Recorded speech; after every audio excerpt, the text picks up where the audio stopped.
Assalamualaikum warahmatullahi wabarakatuh. Bismillahirrahmanirrahim.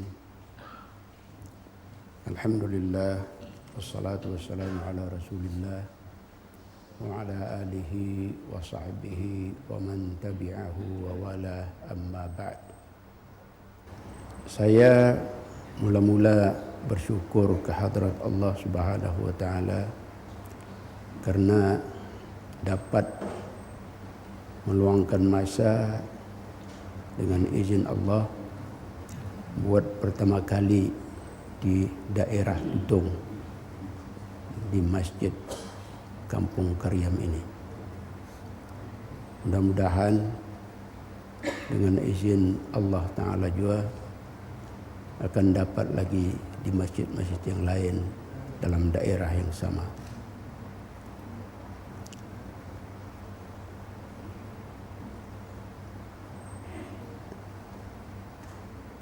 Saya pada pagi yang berkat ini ingin membawa satu tajuk yang lain pula daripada tajuk-tajuk yang sudah saya kuliahkan dalam kuliah subuh.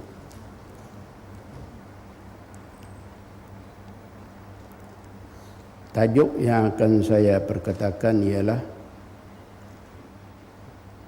mengubat diri kita ni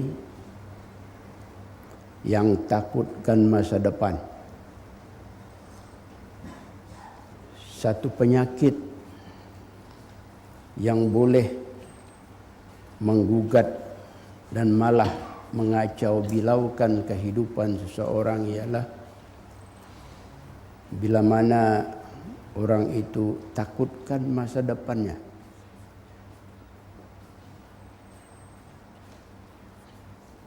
Bila mana orang itu ragu-ragu dengan masa depannya. Apa hal masa depan saya esok-esok? Baguskah ataupun indah? Beruntungkah saya ini 20 tahun akan datang? Atau malangkah saya? Kalau saya berkahwin, bolehkah saya membahagiakan anak istri saya? Dapatkah saya menyara mereka? Mampukah saya? Adakah calon istri saya itu orangnya bagus, baik, pandai menjaga hati saya dan hati ibu bapa saya? Ataukah ia akan memporak-porandakan kehidupan kami dan macam-macam lagi. Perasaan-perasaan macam ini ada ataupun tidak berlaku kepada insan? Jawabnya ada. Malah ia lumrah berlaku, biasa berlaku, selalu berlaku. Apa hendak kita namakan perasaan-perasaan macam ini? Dalam bahasa Arab ia dipanggil uqdatul khaufi minal mustaqbal. Penyakit takutkan masa depan. Semacam penyakit jiwa. Baik. Kalau ia penyakit, tiap-tiap penyakit insya-Allah ada ubatnya. Ada ataupun tidak obat penyakit ini, insya-Allah ada. Jadi mari kita mencarinya ke farmasi-farmasi. Kita kasihan. Kadang-kadang yang sakit itu ialah kita sendiri. Atau istri kita. Atau anak kita. Atau ibu bapa kita. Atau adik-beradik kita.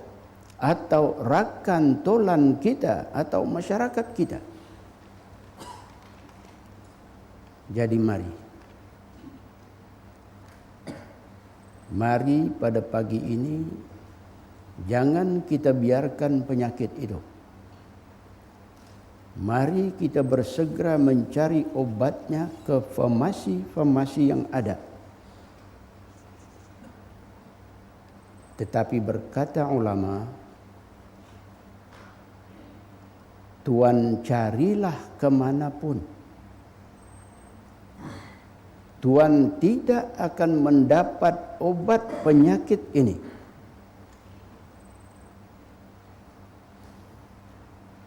Tuan carilah ia di farmasi-farmasi yang ada di seluruh Masyriq dan Maghrib.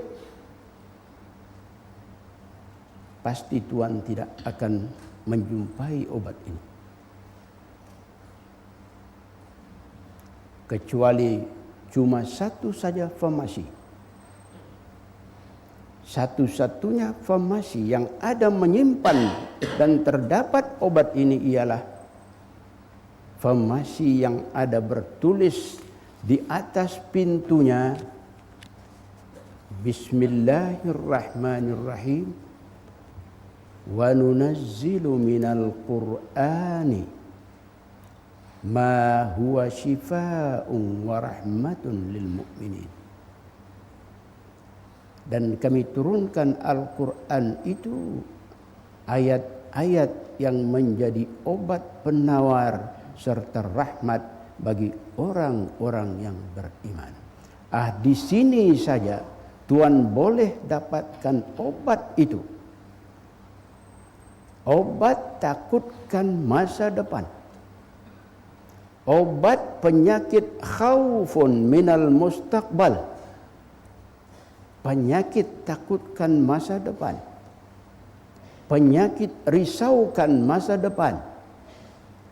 Penyakit ragu-ragu terhadap masa depan.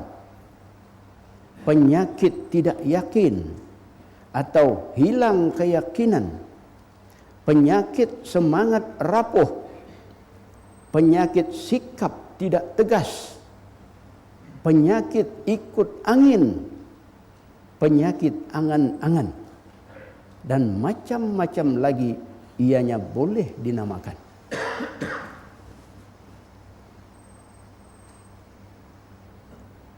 Selain daripada farmasi ini, farmasi yang bertulis di atas pintunya wa nunazzilu minal Qur'ani ma huwa shifaa'un wa rahmatun lil mu'minin, yang bernama farmasi Al-Quran atau As-Saidaliyah Al-Quraniyah. Selain daripada ini, Tuan tidak boleh mendapatkan obatnya. Obat penyakit takut, penyakit ragu, penyakit tidak yakin, penyakit rapuh semangat. Karena itulah pengidap-pengidap penyakit ini, kepada pengidap-pengidap penyakit ini, Rasulullah sallallahu alaihi wasallam telah mengarahkan mereka itu supaya cepat-cepat mendapatkan farmasi ini. Dan dari sini Tuan akan diberikan obat paling berkesan, paling mujarab. Dan jika Tuan mengambil serta memakainya, Tuan pasti akan sembuh.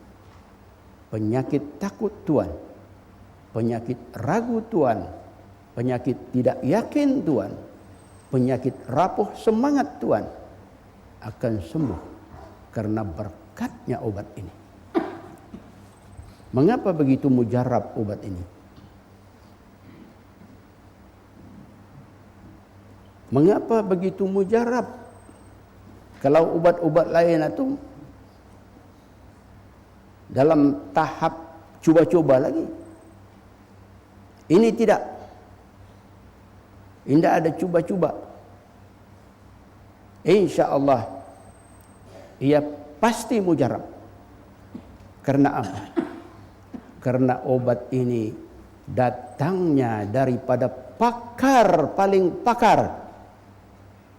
Tidak ada pakar yang lebih pakar daripadanya.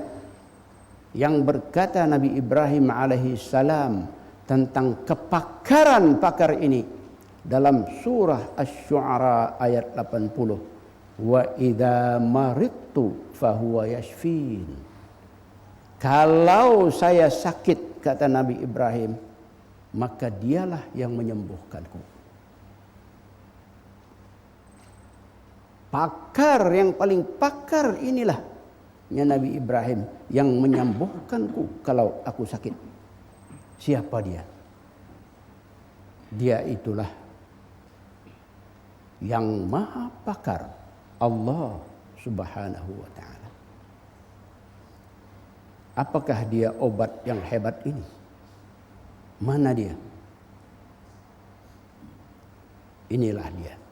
Firman Allah Subhanahu wa ta'ala. Wa tawakkal 'alal hayyil ladzi la yamutu wa sabbih bihamdihi wa kafa bihi bidzunubi ibadihi khabira. Tafsirnya. Dan berserahlah engkau kepada Allah yang maha hidup, yang tidak pernah mati-mati, serta bertasbihlah memujinya, dan cukuplah dia mengetahui segala dosa hamba-hambanya.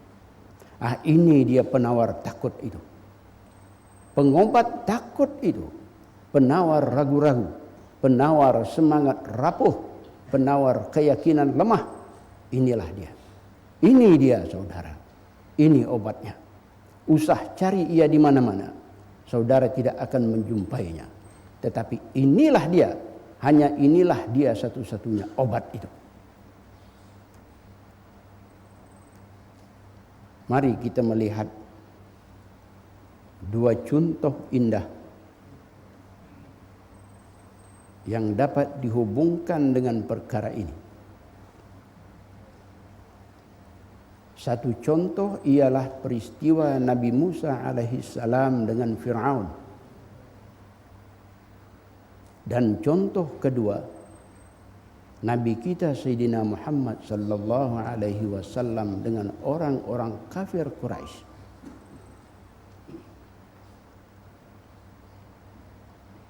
Kita sekarang seperti nampak bersama sahabat baginda,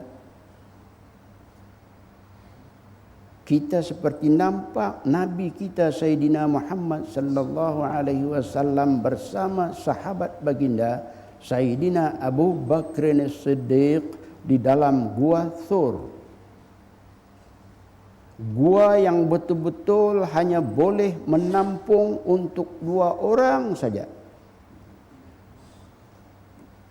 Sedang di pintu gua itu berdiri tentara musyrikin. Berkata Sayyidina Abu Bakr As-Siddiq, wahai Rasulullah, sekiranya menghulurkan salah seorang daripada mereka ini tangannya, niscaya tangan itu akan mengenai kita, menunjukkan sempitnya gua itu. Kalau salah seorang yang sedang berdiri ini di luar pintu gua ini, ya Rasulullah, menghulurkan tangannya sedikit saja, niscaya kita kena. Dan sekiranya, katanya lagi, melihat salah seorang daripada mereka itu ke bawah kakinya, niscaya nampak kita. Niscaya mereka nampak kita. Menunjukkan betapa hampirnya Rasulullah dan Abu Bakar dengan orang-orang kafir Quraisy pada masa itu.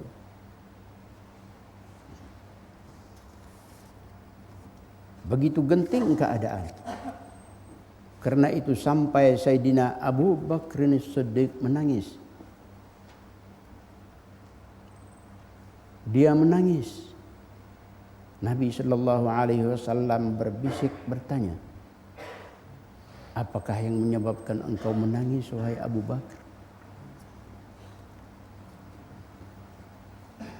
Apakah yang menyebabkan engkau menangis nih wahai Abu Bakar? Menjawab Abu Bakar, ya Rasulullah, ana la abki ala nafsi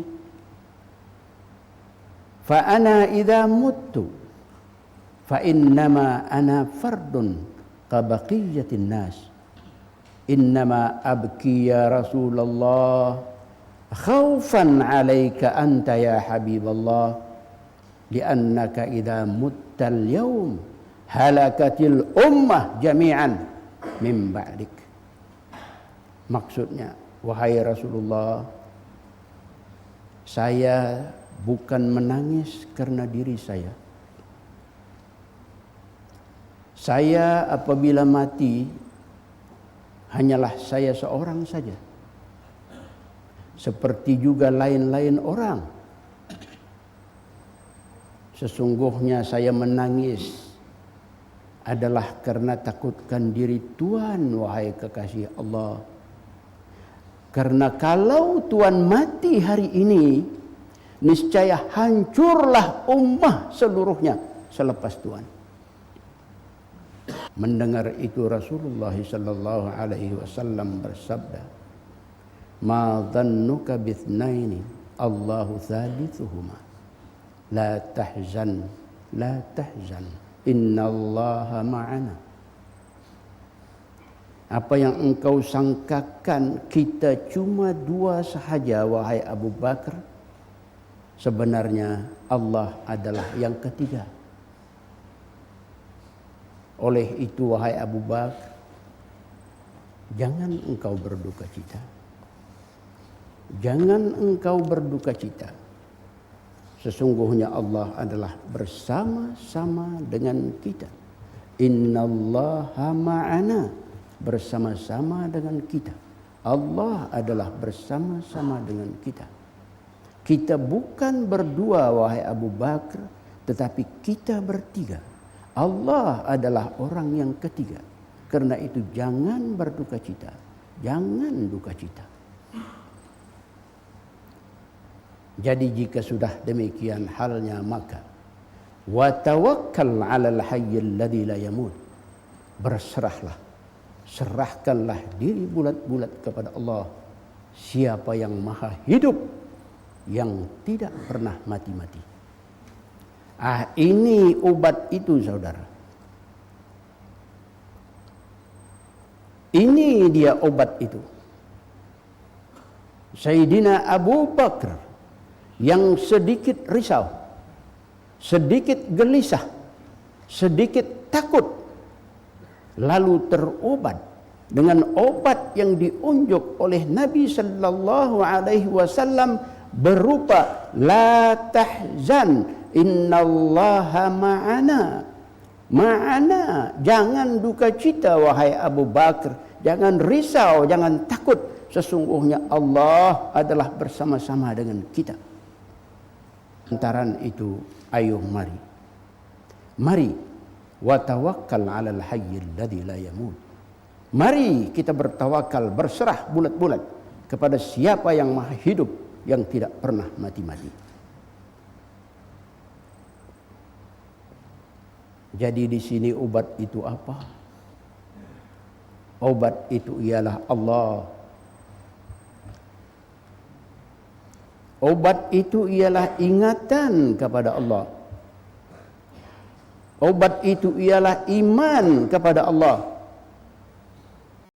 Obat itu ialah zikir kepada Allah. Obat itu ialah membesarkan Allah. Obat itu ialah menyerahkan semua perkara dan urusan kita kepada Allah. Ini dia obat itu yang sebenar-benarnya.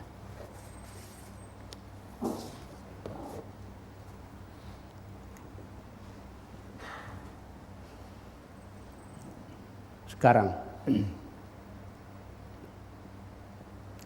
mari pula kita melihat Sayyidina Musa alaihissalam.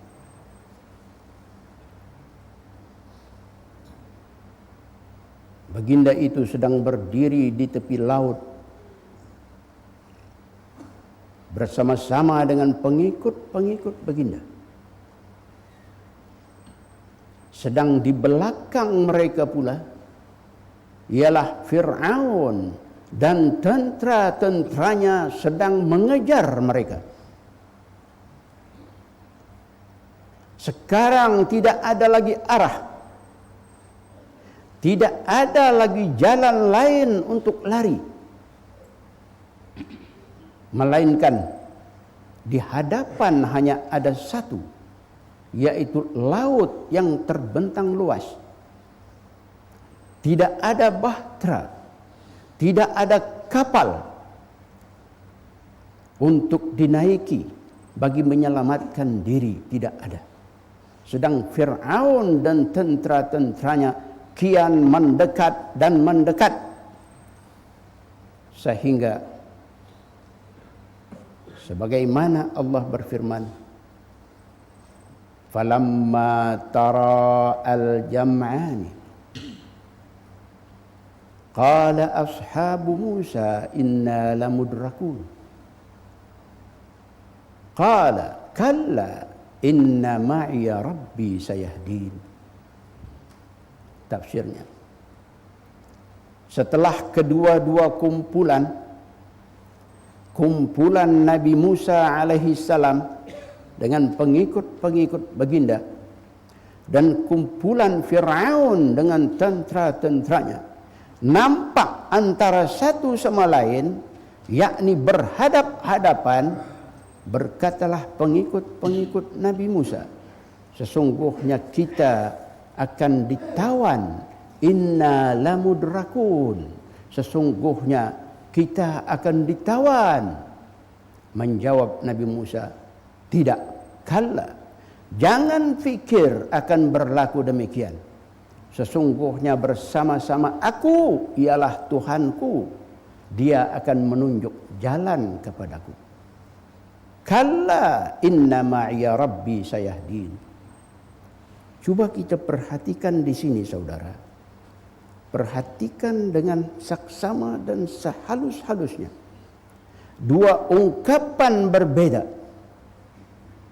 Nabi Musa alaihi salam bersabda kepada pengikut-pengikutnya, inna ma'iya rabbi sayahdin. Sesungguhnya bersama-samaku ialah Tuhanku, dia akan menunjuk jalan kepadaku. Sementara Sayyidina Muhammad sallallahu alaihi wasallam bersabda kepada Abu Bakr As-Siddiq, la tahzan innallaha ma'ana. Janganlah berduka cita, sesungguhnya Allah adalah bersama-sama dengan kita.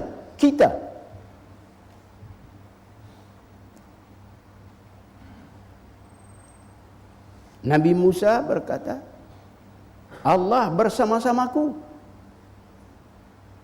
akan menunjukkan jalan untukku, aku seorang. Tetapi Nabi kita Sayyidina Muhammad sallallahu alaihi wasallam, innallaha ma'ana, Allah bersama-sama kita wahai Abu Bakar. Berbeza atau tidak ungkapan itu? Berbeza. Nabi Muhammad sallallahu alaihi wasallam tidak bersabda, innallaha ma'i, sesungguhnya Allah bersama-samaku, tidak. Atau inna ma'iyallah, sesungguhnya bersama-samaku ialah Allah. Atau inna ma'iya rabbi, bersama-samaku ialah Tuhanku, tidak. Tetapi baginda bersabda, innallaha ma'ana, sesungguhnya Allah itu bersama-sama dengan kita. Ma'ana wahai Abu Bakar. Berbeza dengan Nabi Musa alaihissalam yang bersabda kepada pengikut-pengikutnya, inna ma'iya rabbi sayahdin, sesungguhnya bersama-samaku ialah Tuhanku, dia akan menunjukkan jalan kepadaku. Mengapa Nabi Musa tidak bersabda inna ma'ana rabbuna, sesungguhnya bersama-sama kita wahai pengikut-pengikutku, bersama-sama kita ialah Tuhan kita? Tidak. Nabi Musa tidak bersabda inna ma'ana rabbuna. Mengapa ini? Apa sebab? Padahal tahukah kita pengikut-pengikut Nabi Musa alaihi salam yang bersama-sama dengan baginda pada masa itu mengikut ahli tafsir berjumlah seramai 600.000 orang. Allah, 600.000. Tapi Nabi Musa mengungkap inna ma'iya rabbi. Bersama-samaku ialah Tuhanku. 600.000 jiwa. Suatu jumlah yang amat besar. Sekiranya mereka ingin melawan Fir'aun dan tentara-tentaranya pun mereka mampu. Tetapi mengapa Nabi Musa alaihi salam seolah-olah tidak nampak kepada jumlah yang besar ini? Sehingga baginda cuma bersabda menjawab pengikut-pengikutnya, inna ma'iya rabbi, sesungguhnya bersama-samaku ialah Tuhanku. Mengapa tidak baginda bersabda inna ma'ana rabbuna? Mengapa tidak baginda bersabda inna ma'ana rabbuna? Bersama-sama kita wahai pengikut-pengikut yang berjumlah 6.000 jiwa itu, bersama-sama kita ialah Tuhan kita. Tidak.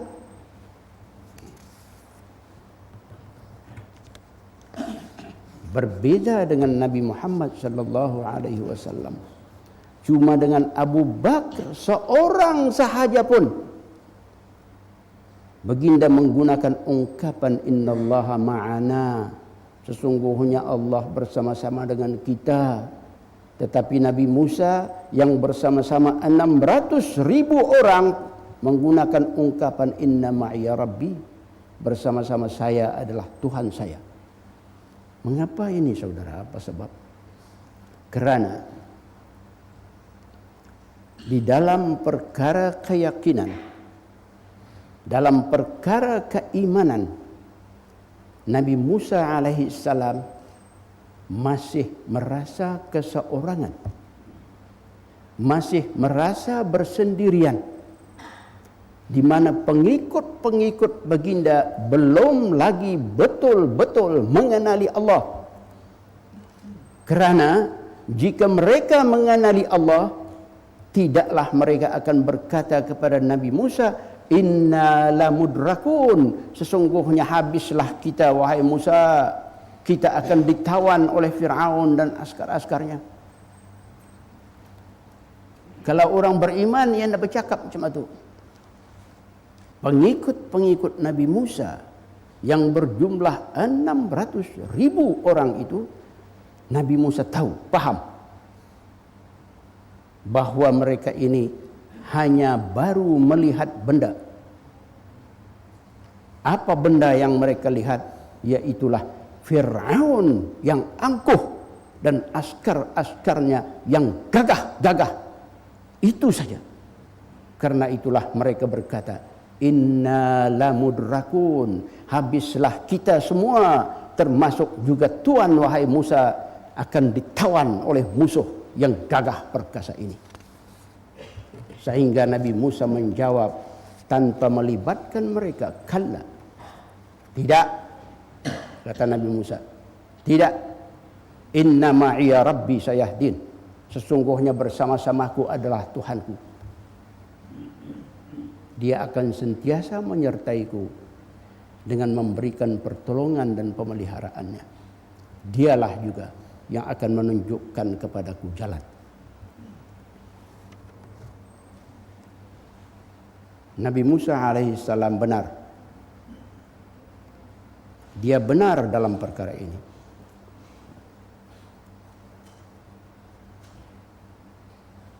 Bukan karena pengikut-pengikutnya, tetapi berkat keyakinan baginda sendiri, berkat keimanan baginda seorang diri, walaupun seorang diri bersendirian,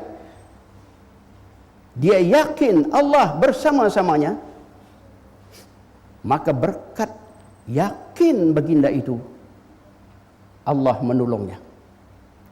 Pertolongan itu pun datang menjelma menjadi kenyataan. Allah berfirman, fa'auhayna ila Musa anidrib bi'asaqal bahr fanfalaqa fakana kullu firqin qattawdil azim.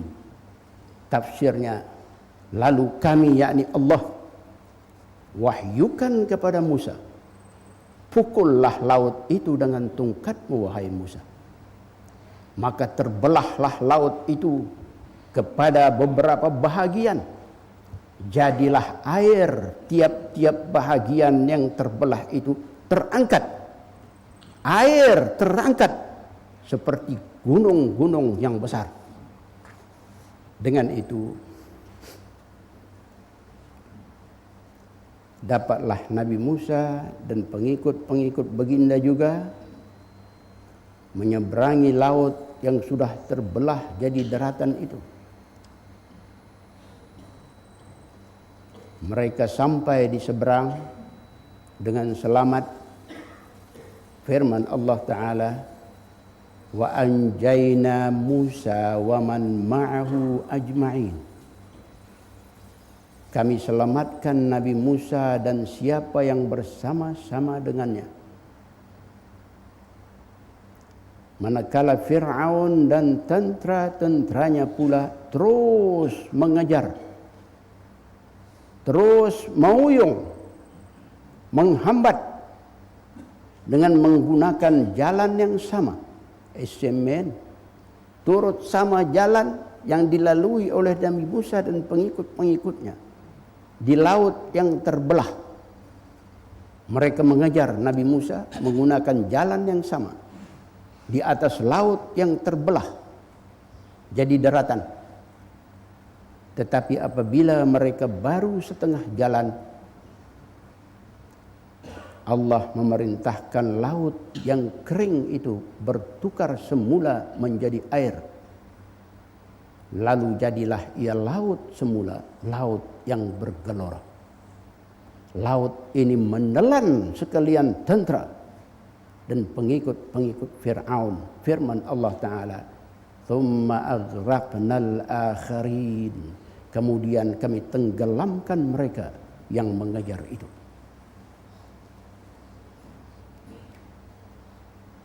Si Fir'aun sendiri setelah digulung oleh ombak baru kan beriman kepada Tuhan Musa. Dan baru turun dia punya ego. Baru turun dia punya ego dengan berkata, aghithni ya Musa, aghithni ya Musa. Tolong saya wahai Musa, tolong selamatkan saya wahai Musa. Tetapi Nabi Musa alaihissalam tidak dapat menyelamatkannya. Nabi Musa alaihissalam tidak mampu menyelamatkannya. Berfirman Allah kepada Nabi Musa, ya Musa, laqad istaghatha bika Fir'aunu 70 marratan falam taghithhu wa 'izzati wa jalali law istaghatha bi marratan wahidatan lawajadani qariban mujiba. Wahai Musa, telah meminta tolong si Fir'aun kepadamu sebanyak 70 kali. 70 kali dia terais-terais minta tolong. Ya Musa aghithni, ya Musa aghithni. Wahai Musa, selamatkan aku, tolong aku, tolong aku. 70 kalinya Allah Ta'ala Fir'aun minta tolong kepada Musa alaihissalam. Namun engkau, kata Allah, kau Musa tidak dapat menolongnya. Demi kemuliaan dan ketinggianku, firman Allah Ta'ala, sekiranya dia meminta tolong kepadaku sekali saja, niscaya dia mendapatiku adalah hampir untuk menunaikan permintaannya itu. Allah. Maknanya kalau si Fir'aun ni minta tolong kepada Allah Ta'ala sekali saja, Allah Ta'ala akan tolong dia. Tetapi dia tidak ingat Allah. Dia hanya nampak Musa. Sebab itu dia minta tolong kepada Musa saja. Ya Musa, aghithni, aghithni. Tolong aku wahai Musa. Ya Allah Ta'ala, dia minta tolong kepadamu ya Musa sebanyak 70 kali, kau tidak akan dapat menolongnya. Tetapi kalau ia meminta tolong kepadaku sekali saja, niscaya Allah Maha hampir dan akan menunaikan permintaannya.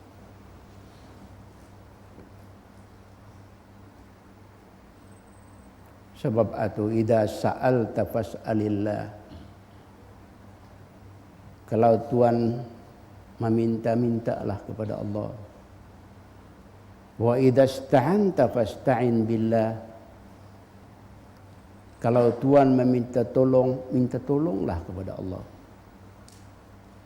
Meminta kepada Allah, minta tolong kepada Allah, berserah diri bulat-bulat kepada Allah adalah obat penyakit jiwa, terutamanya penyakit takutkan masa depan. Kita pegang ini. Artinya jangan takut mana-mana. Jangan takutkan masa depan.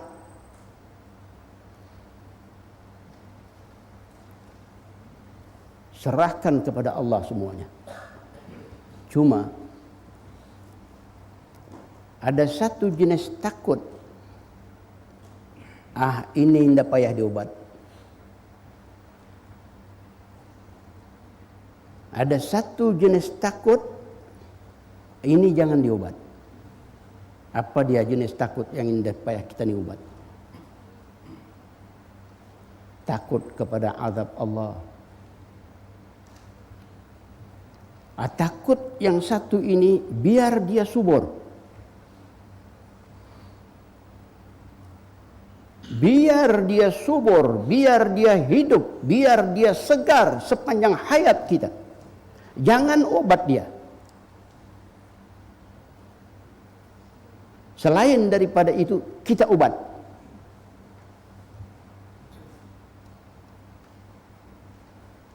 Tetapi takut kepada azab Allah, takut kepada Allah, ini jangan obat. Suburkan lagi. Biar dia bertambah subur. Subur sepanjang hayat.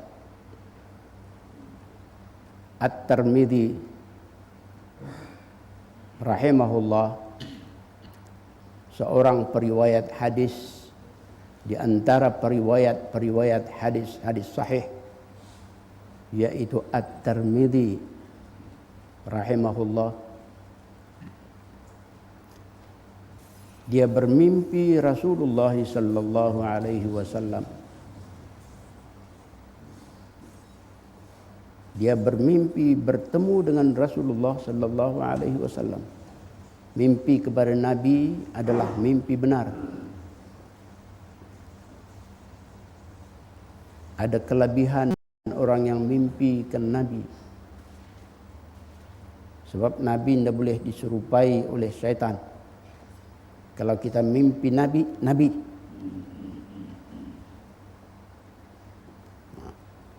Jadi At-Tirmidzi bermimpi Nabi sallallahu alaihi wasallam. Nabi bertanya kepadanya, "Wahai Tirmidzi, apa engkau nak mengadu kepadaku?"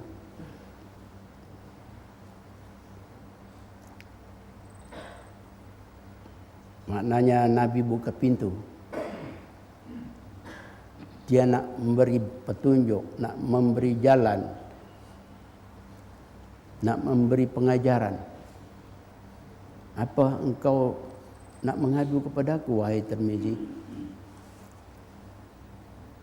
Berkata At-Tirmidzi rahimahullah, ya Rasulullah, saya takutkan su'ul khatimah.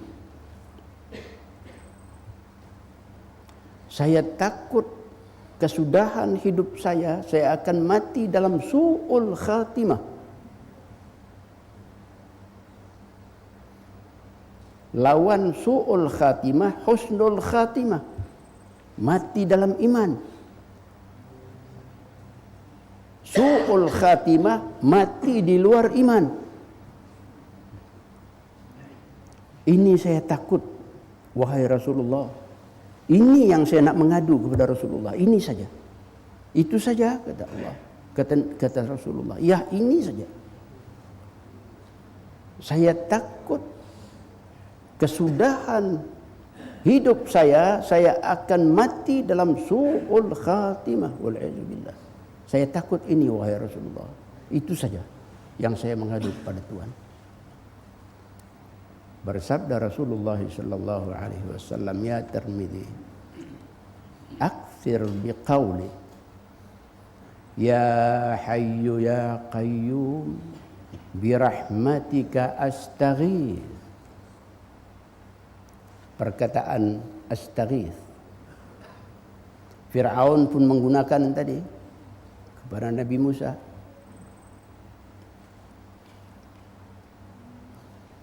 Wahai Tirmizi, kau banyakkan mengucap ya hayyu ya qayyum birahmatika astaghith. Wahai yang maha hidup dan berdiri sendirinya, dengan rahmatmu jua ya Allah, engkau tolong aku. Itu artinya.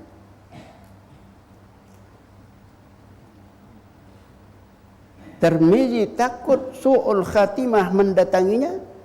Nabi mengajar dia, engkau baca banyak-banyaknya ya hayyu ya qayyum birahmatika astaghith.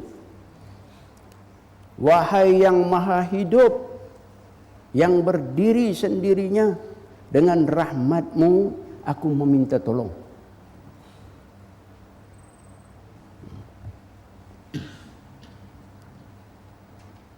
Baca banyak-banyak ini. Jadi kita orang Islam baca banyak-banyak.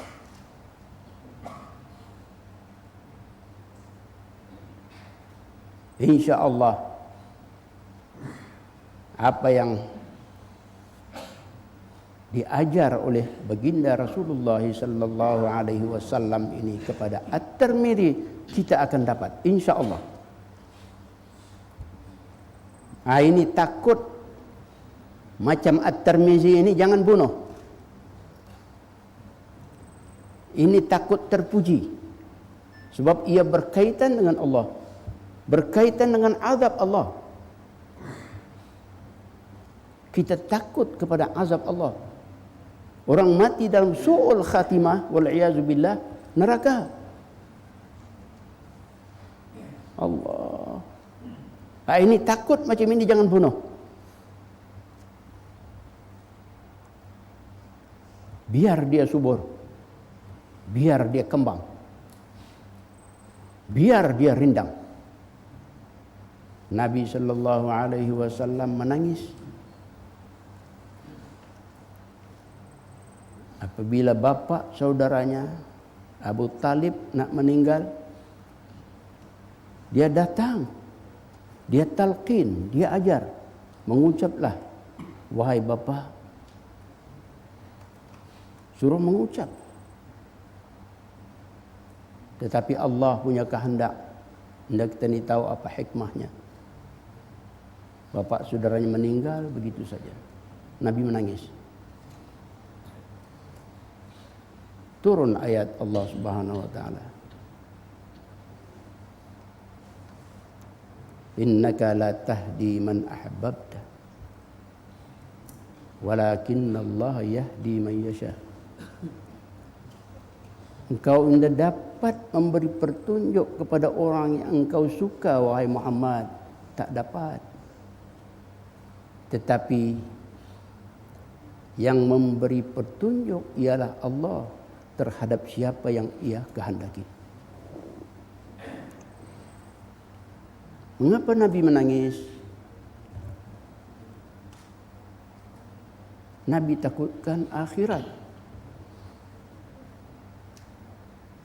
Takutkan azab akhirat terhadap bapa saudaranya yang dikasihinya. Pelindungnya, pembelanya, ganti bapanya yang sebenar. Apa yang dia kasih? Macam mana yang dia menangis? Dia dapat mengucapkan kalimat La ilaha illallah di akhir hayatnya. Apa yang dia menangis? Takut macam ini, jangan bunuh. Takut macam ini, biar dia subur. Biar dia sentiasa subur.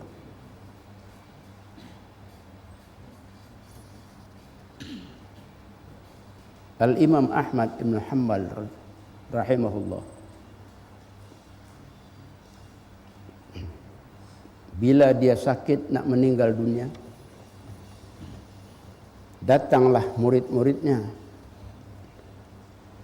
datang orang ramai sahabat-sahabatnya, mentalqin kepada dia, ya Imam, mengucap, jangan lupa La ilaha illallah. Bila ada talqin macam itu, mereka nampak Imam Ahmad menggiling.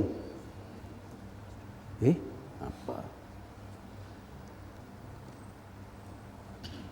Ulang lagi, ya Imam, mengucap La ilaha illallah. Imam Ahmad menggiling. Para murid sangat-sangat duka cita, sangat takut. Mengapa imam kami, ini imam kami, berkelakuan demikian? Disuruh mengucap tapi dia menggeleng. Apa nih? Apa?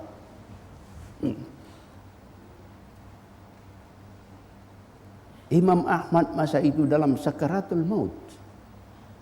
Sakaratul maut ini bukan main hebat. Kita tidak tergambar.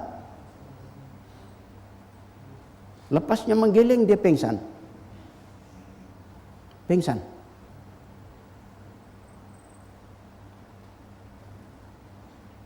Murid-muridnya cakap, pikir sudah mati, sudah meninggal, rupanya belum, pingsan. La ilaha illallah.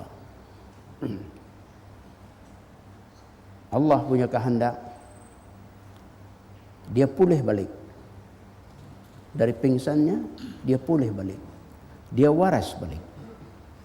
Jadi bila dia waras, orang nampak dia waras balik, murid terus tanya, ya Imam, mengapa Tuan bila kami talqin untuk mengucap La ilaha illallah, Tuan menggeleng? Apa sebab ni? Kami susah hati. Menjawab Imam, kamu jangan susah hati. Kamu tahu yang aku menggeleng bukan kerana menggeleng yang kamu arahkan itu, bukan. Aku tahu itu, aku dengar. Tapi kebetulan masa itu para syaitan mendatangiku untuk mengajak aku ke jalan yang lain daripada jalan Islam. Karena itu aku menggeleng. Maknanya Imam Ahmad bin Hanbal pada masa itu berjuang, saudara.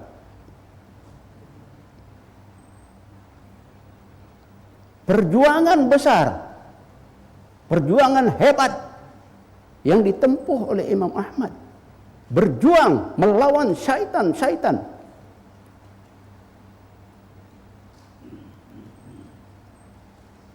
Untuk memisungkan Imam Ahmad. Kalau Imam Ahmad mengikut mereka, pasti su'ul khatimah yang didapat oleh Imam Ahmad radhiyallahu anhu.